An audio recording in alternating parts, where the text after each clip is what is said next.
The DRNC team and I have really been looking forward to this discussion and are so glad you're here today. We are thrilled by the overwhelming response to our town hall invitations. The Samantha R decision may be the biggest chance we've had to improve the lives of people with intellectual and developmental disabilities in North Carolina and spark real movement off the long waiting list for services. Samantha R has the power to finally push the state to dedicate the attention and resources we deserve and need to live our best lives. The disability community has worked long and hard to arrive at this moment of opportunity, and we must continue listening, learning, and working closely together to seize this moment. This town hall is also an important opportunity to talk about what the decision does not mean and clear up uncertainty and fears. We are eager to hear about your experiences, questions, and goals. So thank you for joining this discussion and being involved at this critical time. We are grateful for your participation. And now it is my extreme pleasure to introduce my excellent colleagues, Lisa Grafstein and Emma Kenyon-Dewey, the awesome DRNC attorneys who have led the successful Samantha R litigation. In my 25 years working to advance disability rights, I have never known more dedicated, skillful, smart, and caring colleagues. I'm really happy you have this chance to meet and hear from them directly. So with that, let's begin our discussion. We need people to go on mute, please. Thanks, Virginia. So I'm Lisa Grafstein. I'm litigation counsel with Disability Rights North Carolina. And Emma and I are going to do a couple things. We're going to go over the ruling just to give a little bit of the context and background. But our goal is to leave the most time possible for folks' comments and stories and questions about what we have to say. We did receive a number of questions with registration. And what we've tried to do is cluster some of those together to try to answer them in a bulk so we can leave more time to have more discussion.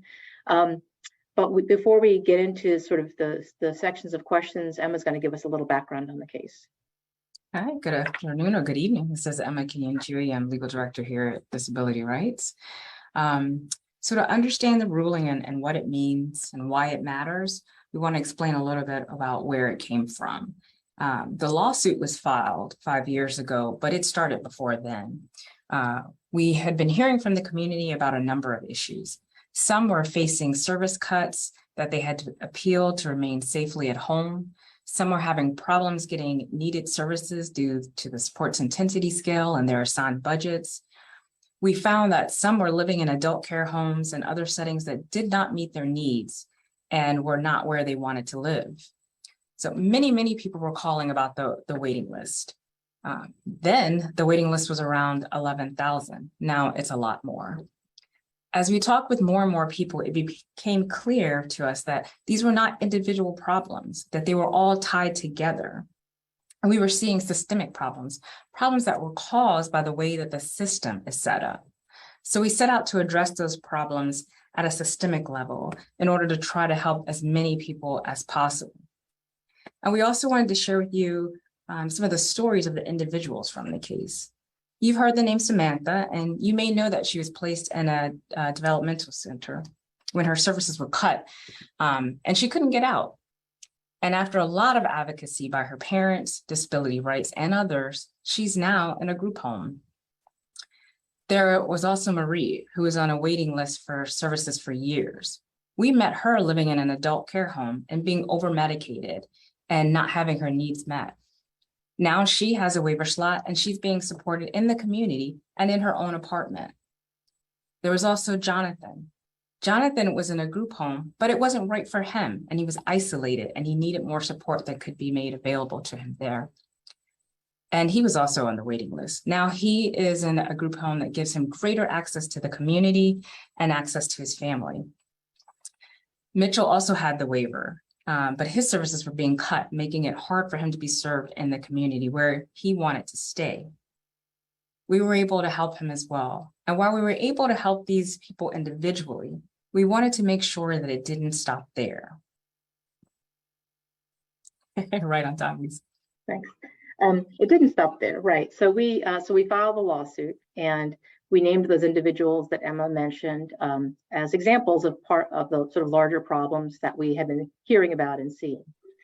In 2020, just shortly before the pandemic and the world came to a halt, the judge ruled in our favor. And the ruling essentially said that the state is in violation of the rights of people with intellectual and developmental disabilities based on what you all may know as the Olmsted principles.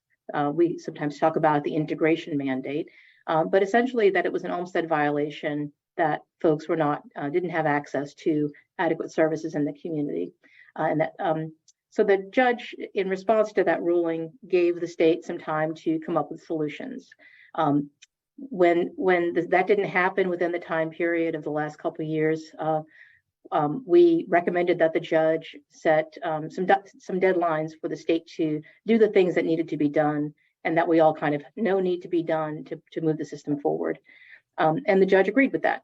We posed some deadlines, and including things like the 10 years to eliminate the waiting list for services. And while the state had an opportunity to respond to that, and while they did not agree with the timelines that we put out, they did not offer alternative timelines. But here's what the judge ordered in the case. There are four main components, if you'd like to follow along at home. The first is the waiting list for services. So you all know, as Emma mentioned, the waiting list, the Registry of Unmet Needs, was about 11,000 people when we filed this lawsuit. It's now over 16,000 people. The order says that the state will have to eliminate that waiting list in 10 years. And it won't be all at once, but it would make the list shorter every year over time. And right now it's getting longer every year. The second thing, and we're going to come back to all of these in more detail as we get through some of the questions, but the second thing that the judge ordered, excuse me, was that the state has to take steps to help people avoid institutionalization, going into institutional settings if they don't want to, and that the state has to help people leave certainly settings, institutional settings that as defined in the law, if they choose to leave those settings. And that goes on for a period of 8 years, with a marker at 6 years that we'll come back to about what kinds of admissions are acceptable or not acceptable after that point. The third thing that the judge did was to indicate a need to address the direct support professional shortage that we are all well aware of. Addressing that shortage involves gathering data. So the order itself does not yet have exact dates and deadlines and benchmarks for how we're going to reduce the gap in services between what people need and have been approved for versus what's actually available. We know anecdotally, you all know anecdotally, that people are having real problems finding workers. And there are lots of reasons for that we will get to as well. But what we don't have is an actual number, an actual data set that shows us exactly the scope of the problem. So the state is going to be producing that to us in January, and then we will be working from there on to come up with exactly the parameters that are going to be put in place in a subsequent order from the judge. And then finally, the order says there have to be quarterly reports from the state so that everybody in the disability community can see what progress is being made on the other three issues. So we'll spend a few minutes on different sets of questions, and as you might imagine, the questions sort of clustered around these topics. So I'm going to go through those, trying not to go too fast for the interpreter, but fast enough so we can get to sort of live questions and comments and stories from folks. The topics are, just to kind of give you a framework, the waiting list and what happens now with the waiting list and what does it really mean for people, the DSP shortage and what can be done about it, what some of the kind of mechanics are of that, what will happen with ICFs. I know that a lot of folks who have family members in some of that, particularly the small ICFs, have gotten letters that have gone out from the providers, raising concerns about the stability of those settings. We'll address that, and I hope that folks will leave here feeling like they don't have to worry and don't have to fear for their family members. And then the fourth topic was, some folks asked about the prospect for appeal and what that would mean. And so I'm going to go over those as quickly as I can. Like I said, if you were in the earlier session, a lot of this will be similar, but we'll get to sort of the live questions where we maybe will have some additional topics that people bring in. So the waiting list, here are some of the questions that we received. When will families finally receive full waiver services after being on this waiting list for many years? What if the LMEs aren't making progress on their waiting lists? How will LMEs accommodate small businesses that want to provide these services but have faced bureaucracy? Will there be communication about where people are on the waiting list? So here's sort of the big picture on the waiting list. When there are new waiver slots that come available, like last year we had, I think, about 1,000 waiver slots. What happens is the state DHHS will distribute those to the different LMEs. And they do this based on a formula at the state level. And somebody on this call probably knows what that formula is. I don't know what that formula is, but it's based on the LME's catchment areas, and then the counties within that catchment area. The LMEs have their process for that. There's been a lot of criticism about how that happens and why we have much longer waits in certain counties than in others. The order does not specify any kind of change in that process. And so to the questions about whether there will be communications about what's happening, about where people are and what will happen with regard to how those get distributed, those are things that we will have to be in conversation with the state about, and certainly encourage people to ask those questions. Another set of questions related to how will this affect providers of IDD services, and what does it mean in terms of increased services for people with IDD? Here, the bureaucracy question and this question about what does it mean for providers is really important, because we'll get to the shortages in just a minute, but what this can mean in the long term and should mean in the long term is that there are just more services available for people, and that there is a greater need for the development of small providers and providers in rural areas. So what we have now, unfortunately, a lot of small providers really have a hard time navigating the LME paperwork system, and particularly when they're in settings where they might have multiple LMEs that they're working with. So it's become problematic for some small providers to stay in business and provide those services. One of the things that's important to know about the LME system, the LME MCO system, is that part of the role, and a really important role of the MCOs, excuse me, is that they're supposed to develop provider networks. And that means that they can pay the rates that need to be paid to develop providers, that they can provide support for for smaller kind of niche providers, and it's their job to make sure that there's a robust provider network. We really have not seen that. We really need to see more enforcement around that requirement. That's something that the state could be doing now to make sure that there are more providers available, and that when these new waiver slots come online, that we're building out a system that's sustainable. The other thing I want to mention about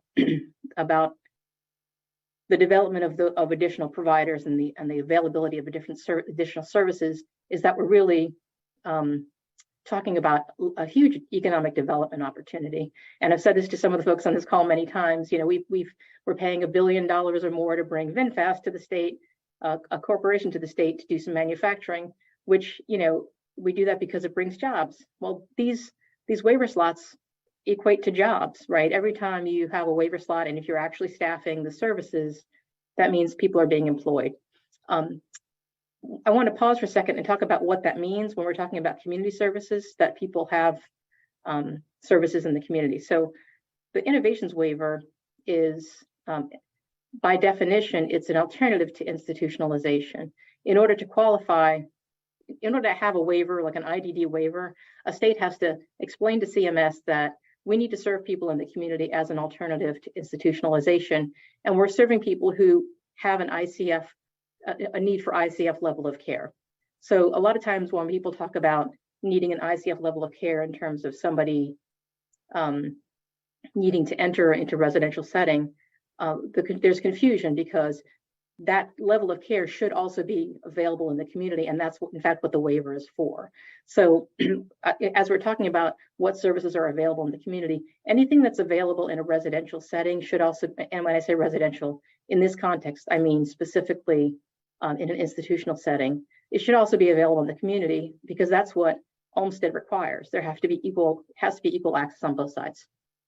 So that's the waitlist cluster of questions, and maybe a little longer than some would like, but let me move on to the DSP issue. So direct support professional issue has been a huge problem, and everybody knows it. But here are some of the questions that we got about what this means and what the order means. What about people in rural areas who cannot get DSPs? Are there any programs at community colleges for training DSPs? I want to put a pin in that. In the first session, I didn't know the answer, but a lot of people attending did know that we actually have some programs at various community colleges, including Granville, that are there to support people developing careers in those areas. What is meant by professionalizing DSPs? Will wages be going up? How is the state going to address the staffing crisis? So you can see sort of similar themes about what are we going to do to ensure that we have DSPs, and what will that look like? The Technical Assistance Collaborative that gave some advice to the department about some of these issues recommended a process to professionalize the DSPs, to make sure that they are credentialed and that it becomes a career path for people. And that, of course, also means paying more, so that we're paying people professional wages to do what's really critical work. Because as we all know, the wages for DSPs are such that it's, you can go to work in a service sector setting like a restaurant for the same pay that you're getting as a DSP, and it's really hard to keep people in those roles, particularly people who are well trained and have developed relationships and skills over time. So that's what's meant by professionalizing the crisis, addressing the shortage. I think there's general agreement that we need higher pay, and we need, again, professionalizing so people make a career in the field. I want to go back again to the responsibility of the LME MCOs to address these shortages under Medicaid rules for managed care, which is what we have. It's the MCO sets the rates essentially for a DSP. So although Senator Crawford, we appreciate that the DSPs were given a raise by the legislature, and that's a good thing. There's also a responsibility of the MCOs just to ensure, as a matter of regular doing business, that they are paying enough to the providers to hire quality staff. So this is going to be a process, because we are in a circumstance where the labor market is also really tough right now in terms of hiring. So we understand we're not going to flip a switch overnight and have this crisis resolved, but we have to start putting the pieces in place to make sure that it gets resolved. Okay, I'm going to take a sip and then go on to the next question, which is ICS. Emma, you are muted, so. Oh, I almost made it through without doing that. Just wanted to highlight while you were taking a sip, some of the comments that came from the first session that we didn't get to highlight. I'll highlight here around the wages, that not only does it need to be an increase, but there needs to be a conversation and attention given to making sure that that increase makes it down to the actual direct service provider. And so that's some of the things that were being lifted up by families. Great, thanks so much. Mm-hmm. Thanks for the break. So, there have been a lot of questions about ICS, and I wanted to stop for a minute and just define some things. So the order covers what are called institutional settings, and that's a legal definition of what is an institution. So intermediate care facilities under federal law, under Medicaid, are considered institutions. Adult care homes under case law are considered institutions in North Carolina. And so, that's not a definition we made up. That's where that comes from. Under the category of intermediate care facility, our state operated facilities are considered intermediate care facilities. They're licensed that way, but they just happen to be state operated. The thing that we got some questions about that I want to address, there are two sets. One is about those state operated facilities, and then one is about the sort of private facilities, particularly the smaller facilities. So, let me start. Let me start with some questions that we received, and I'm talking even slower because I see Nikki Yashmont has joined us, and her timing is perfect. Who is in charge of the developmental centers? So here are some of the questions we got around the developmental centers. There was a question about what will happen to JIRDC, the J. Iverson Riddle Center, including whether there will be rifts or closure. There was a reference to low morale because of low staffing levels there and how care would be maintained. Other questions about state-operated facilities. How will this impact families / guardians that choose for their loved ones to continue to live in state institutions versus community settings? Will the state developmental centers remain the safety net for the IDE population if appropriate services cannot be secured in the community? How will this affect people who are being appropriately served in DD centers or ICFs? So I want to start with saying the order specifically says that it is not, the judge is not ordering any facilities to close. And the order says intentionally that nobody is going to be required to leave a setting against their will, particularly if they don't have other services available to them. That what the order is aimed at is ensuring that people have choice. So as Emma described the case at the beginning, our goal has been to develop the community system and ensure people have a choice, because I appreciate what some the folks desire, that they have made choices, but there have to be real choices available, because for many decades there have not been true choices available to folks. And what we know is that there are some folks, including Samantha, who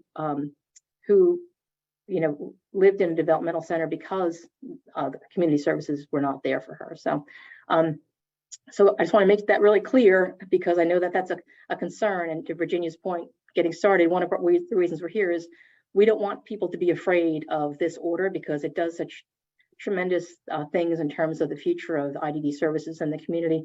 And we want to be really clear that we are here to work with and listen to folks about what those fears are, and not just provide assurances, but take steps to make sure that nobody faces anything happening to them or their family member that isn't the product of informed choice. So in terms of the DD centers themselves, and later when we're in the comment section, I invite folks from the state who want to weigh in about this. Their population at the developmental centers has been declining over the last years because it's an aging population. The state will determine what happens with the developmental centers. That's not something that we control, that the order controls.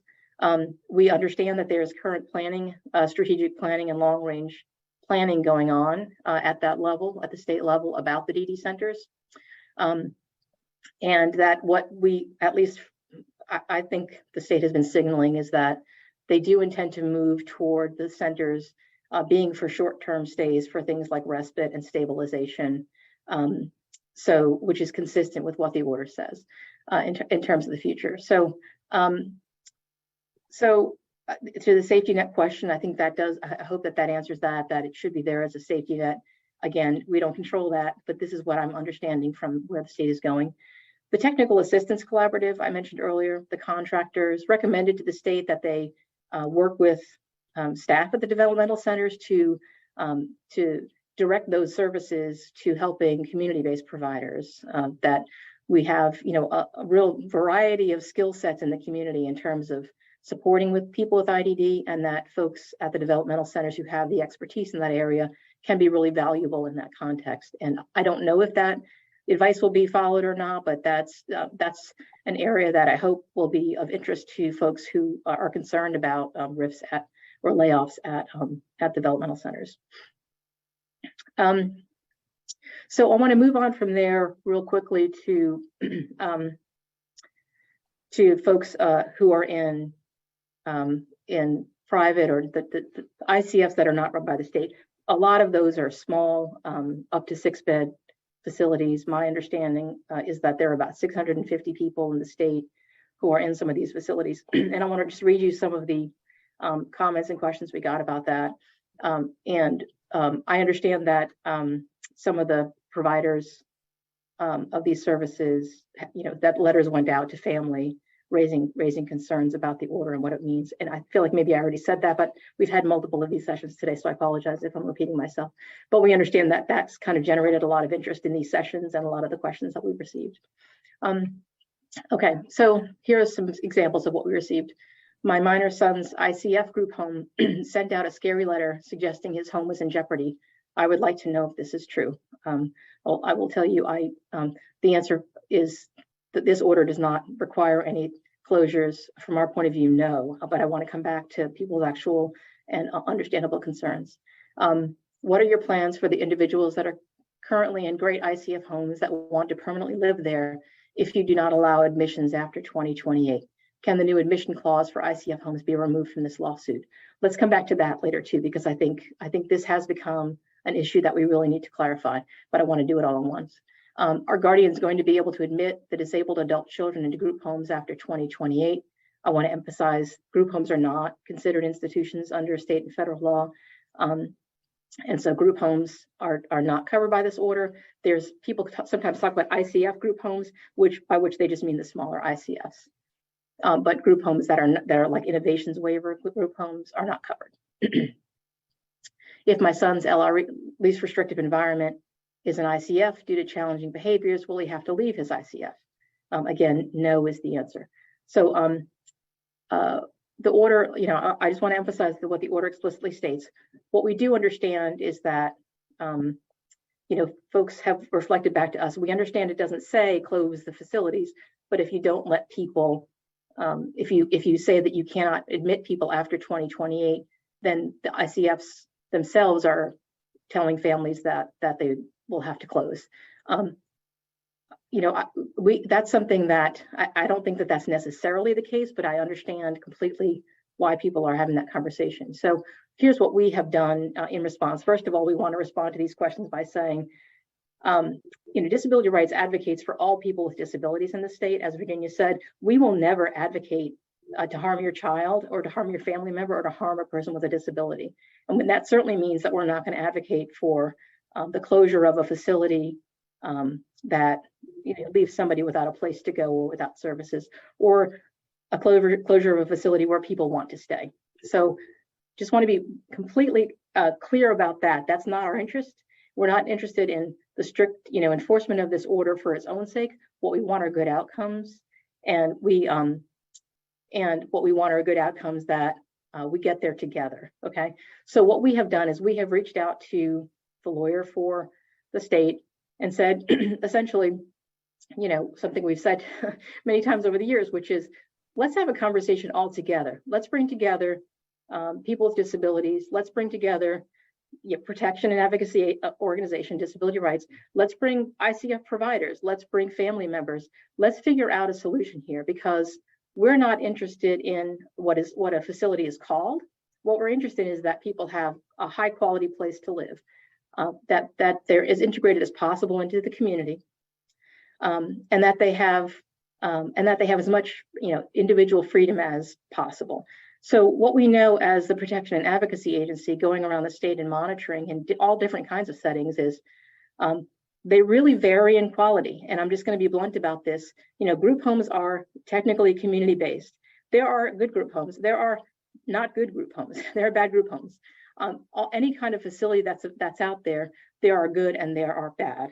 And so our much greater interest is in, what does it look like to have a good place to live that's as integrated as possible, where people feel like they're part of a community. So anyway, so we've reached out to the lawyer for the state and said, well, let's figure out how to address quality across the board, across settings, and not worry so much about what they're being called. And we can push pause on that question about 6 years from now, what's going to happen, and we can work on these things together. But we will advocate for everyone's right to have their own free choice, and whatever that choice ends up being. So I'm sure there'll be more conversation and questions about that. And if Emma or Virginia, if I've missed anything on that, I just want to be, I know we're spending a lot of time on it because it's been an issue that people have a lot of fear around. And I just want to be really clear and really as assuring as I can that we're not going to let it happen, some of the fearful things that are being described. Thank you. I didn't have anything to add to that. Okay, thanks. So I'll go ahead and move on, but people should feel free to ask clarifying questions about that. So the last set of questions was around appeal, and the questions around appeal are: how long does the state have to appeal? How can we advocate to stop any appeals? Do you think the judge's decision will stand should the state appeal? So there's a 30-day appeal window for any kind of, for most orders. In terms of whether the state appeals or not, like I said, we've expressed our position to the state. We did hear Dave Richards say in a forum the other day for IDD advocates that the only issue that they're considering in terms of whether to appeal or not is this issue around smaller ICFs. And I think probably he would add specialized ICFs, because we've heard from folks who have family in ICFs where there are high medical needs. I don't know what they're going to do. I will say, the case is based on the factual record, and it's a pretty clear factual record about the state of things in North Carolina. And I think nobody on this call would disagree, and I don't think even the state would disagree that we have to do something to address the tremendous unmet needs. So we think we would be successful on appeal. We will continue to fight for people with disabilities, but we'd rather us all just sit down and get to work.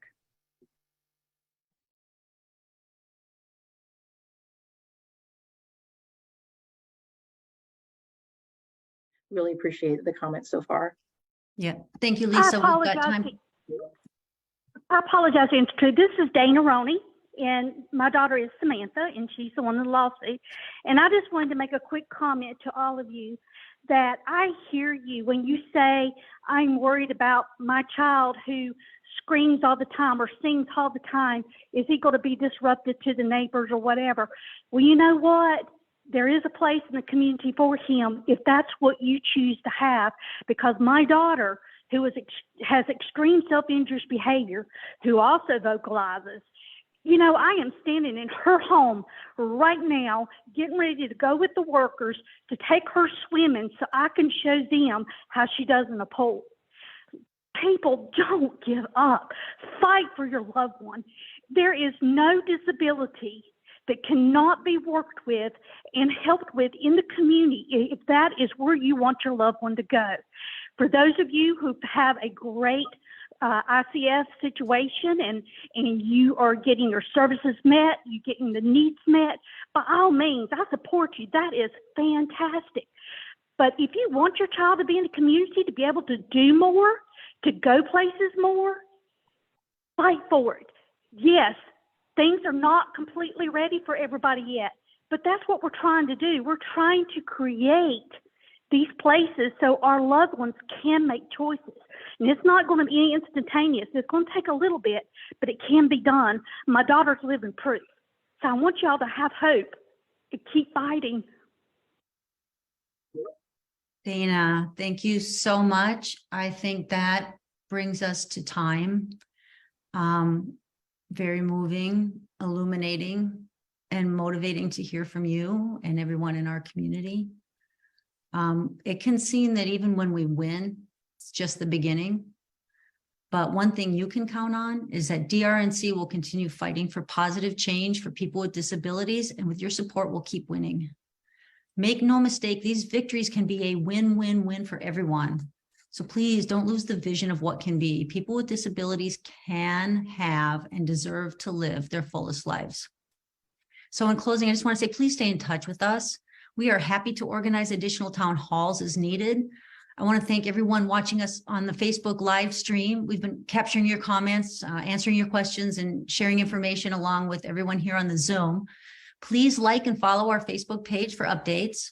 And please remember your opportunity to share your story with us using the link to the tool we've been posting in the chats. You can also find it on DRNC's website, right on the homepage. And in the future, as we work toward implementation of the Samantha R order, we may suggest that you also share your stories with your legislators. I really hope this town hall has been as helpful to you as it has been to us. Thank you again so very much for your participation, and watch this space.